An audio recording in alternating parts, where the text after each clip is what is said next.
Simba Sports Club hawajazuiwa kutumia mashabiki, ila wana adhabu kutoka CAF. Unakumbuka walipigwa faini kwenye mechi dhidi ya Al Masry ya Misri kule, lakini pia fainali ya Simba Sports Club dhidi ya RS Berkane ambayo ilifanyika New Amani Complex visiwani Zanzibar. Kwa hiyo Simba amekutana na hiyo ban, na ukijumlisha faini zote ambazo wamepigwa, ni fedha ambayo wanatakiwa walipe ni zaidi ya shilingi ni fedha nyingi zaidi ya milioni 200 na kuendelea. Ni fedha nyingi sana. Kwa Simba hatoenda kuwatumia mashabiki wake, ni mashabiki hawatokuwa sehemu ya mchezo siku ya kesho kutwa pale Benjamin William Mkapa Stadium. Kwa Simba atacheza wao, wataingia baadhi ya maafisa wa klabu hiyo, baadhi ya maafisa wa serikali, lakini pia baadhi ya maafisa wa Gaborone ambao watacheza nao pale kwa Mkapa. Kwa Simba Sports Club inashindwa kwenda kunufaika kumpata mchezaji wa 12 ambaye ni shabiki, lakini mchezo kwa ujumla, mchezo bado uko wazi sana, kwa sababu Simba Sports Club walipata matokeo ya 1-0 kule Botswana dhidi ya Gaborone. Wanakuja kucheza mechi ya marudiano. Bado ni mchezo mgumu, ni mchezo ambao utatoa taswira baada ya kipindi cha kwanza kutamatika. Kwa Simba Sports Club kama anahitaji kwenda hatua inayofuata, lazima hakikishe dakika 45 za kwanza anapata angalau magoli mawili, ambao utakuwa ni mlima kwa Gaborone. Kutofauti na hapo utakuwa ni mchezo mgumu sana kwa Simba Sports Club.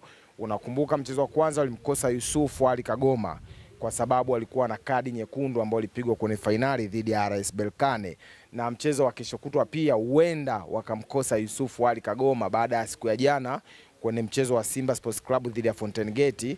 Kagoma alipata majeraha kwenye mguu wake wa kulia. Kwa kama hatakuwa fiti, hatoenda kutumika kwenye mchezo huo. Kama atakuwa fiti, ataenda kutumika. Kwa ni mchezo ambao bado uko wazi.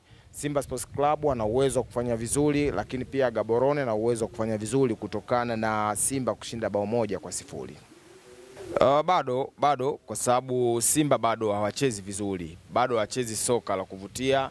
Wanatengeneza nafasi nyingi lakini wanashindwa kuzitumia, pia hicho ni kipengele. Kwa hiyo kama watatengeneza nafasi nyingi watazitumia, tutaanza kutoa taswira ya Simba Sports Club kwamba ni group stage au robo finali au nusu finali. Chochote kinaweza kutokea. Tujipe muda, tusichague sasa hivi kwamba tunamuona wapi Simba. Ukiniambia mimi namuona wapi Simba, namuona Simba na mechi ngumu siku ya kesho kutwa, ndio nitaishia hapo, lakini siwezi kuzungumza vitu vingine kwa sababu bado Simba atoi kile ambacho tunatarajia atakitoa. Kutokana na hicho ambacho umekisema, anaweza akafanya hivyo, ana uwezo wa kupata matokeo mbele ya Simba Sports Club na akaenda raundi ya kwanza, kwa sababu hii ni hatua ya awali. Unakwenda hatua ya kwanza, kutoboa unaenda makundi. Gaborone anaweza akafanya hivyo. Simba ni klabu kubwa, Gaborone sio klabu kubwa, lakini maandalizi unaweza kukuta Gaborone maandalizi yao ni makubwa kuliko Simba Sports Club, kwa sababu hata baada ya mchezo wa jana na mitazamo imekuwa mingi sana. Kwa hiyo ukubwa sio sababu.